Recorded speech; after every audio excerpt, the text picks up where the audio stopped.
अत्तदीपो मित्रांनो, मी किशोर झोटे. पुन्हा एकदा स्वागत आपल्या सर्वांच्या हक्काच्या चला शिकूया तंत्रस्नेह होऊया या यूट्यूब चॅनलवरती.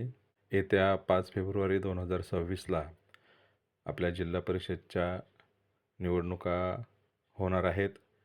त्या संदर्भामध्ये आपल्याला जे वॉरंट प्राप्त झालेलं आहे त्या वॉरंटमध्ये शेवटची जी सूचना आहे ती दिलेली आहे की ज्या मतदान केंद्राध्यक्ष व मतदान अधिकारी यांना पोस्टल मतपत्रिका हवी आहे त्यांनी आपली मतदार यादीतील नाव आणि जी लिंक दिलेली आहे या संकेतस्थळावरून शोधून आपल्याला जो फॉर्म आहे तो फॉर्म भरून द्यायचा आहे. या पद्धतीचा तो फॉर्म आपल्याला सोबत जोडून द्यायचा आहे. आपल्या कुटुंबातील सदस्यांचे नाव जरी शोधायचे असेल तर ते नाव कसं शोधायचं तेच आपण या छोट्याशा व्हिडिओमध्ये पाहणार आहोत. आदेशामध्ये जी लिंक दिलेली आहे ती लिंक भली मोठी आहे, ती टाईप करणं किंवा गुगल लेन्सनं कॉपी केली तर ती लिंक याप्रमाणे आहे. याच्यावरती आपण क्लिक केलं तर या पद्धतीने आपलं हे पेज ओपन होणार आहे. मात्र एवढी मोठी लिंक तयार न करता आपण सहज सोपं क्रोमवर जाऊ या लिंकपर्यंत येऊ शकतो. तर आजच्या या छोट्याशा व्हिडिओमध्ये तेच आपण पाहणार आहोत की जिल्हा परिषदसाठी आपलं मतदार यादीतील अद्ययावत नाव आपण कसं शोधणार आहोत. तर चला वळूयात आपल्या लाडक्या क्रोम ब्राउझरकडे. क्रोम ब्राउझरवर आल्यावर इथे आपल्याला टाईप करायचं आहे स्टेट. हा शब्द टाईप केल्याबरोबर ती स्टेट इलेक्शन कमिशनची सर्चचे एक लिंक येईल, त्यावरती आपल्याला क्लिक करायचं आहे.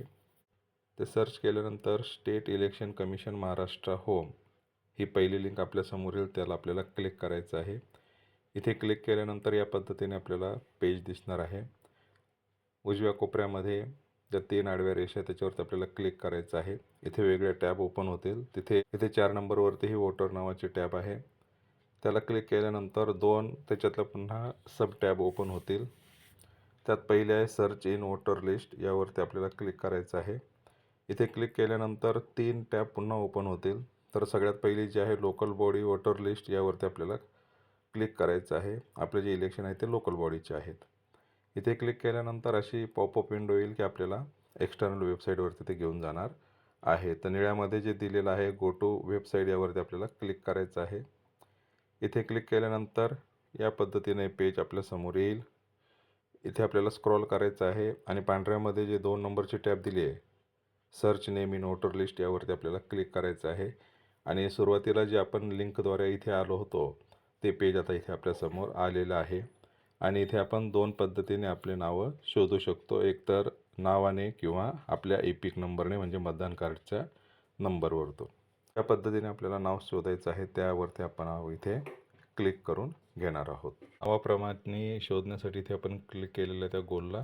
आता इथे बघा पहिली टॅब ओपन झालेली आहे सिलेक्ट लोकल बॉडी. इथे आपण क्लिक केलं तर लोकल बॉडीचे नावं दिसते. तिथे आपल्याला 4 नंबरवरती जिल्हा परिषद दिलेलं आहे. त्यासमोरचं जे गोल आहे त्याला आपल्याला इथे क्लिक करायचं आहे. त्यानंतर आपला डिस्ट्रिक्ट इथे निवडायचं आहे.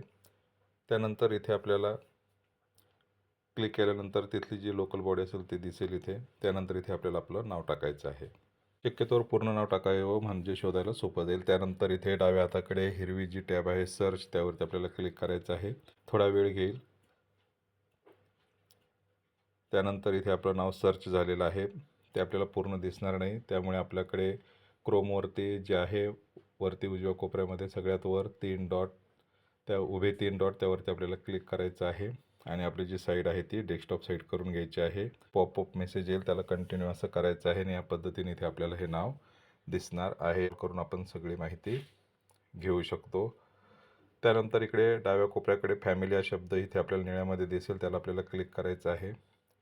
हे क्लिक केल्यानंतर पूर्ण पेज जे आहे ते आपल्याला इथे ओपन होणार आहे आणि याची आपण PDF सहज पद्धतीने डाउनलोड करू शकतो.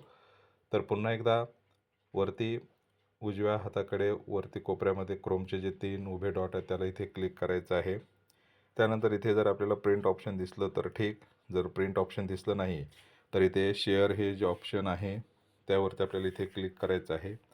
इथे क्लिक केल्यानंतर सगळ्यात वरती कॉपी, लॉंग स्क्रीनशॉट आणि प्रिंट ह्या 3 टॅब दिसतील. तर प्रिंटवरती आपल्याला इथे क्लिक करायचं आहे. इथे प्रिंटवर केल्यानंतर अशा पद्धतीने हे पेज आपलं आलेलं आहे. पुन्हा एकदा उजव्या हाताकडील वरील जे क्रोमचे 3 डॉट आहेत तिथे आपल्याला क्लिक करायचं आहे. सेव्ह ॲज PDF यावरती क्लिक करायचं आहे. खाली ते नाव येईल आणि सेव्ह हे खाली उजव्या हाताकडे निळी टॅब दिसेल त्यावेळेला आपल्याला सेव्ह करायचं आहे आणि अशा पद्धतीने ही PDF-सुद्धा आपली इंटर्नल स्टोरेजला सेव्ह झालेली आहे.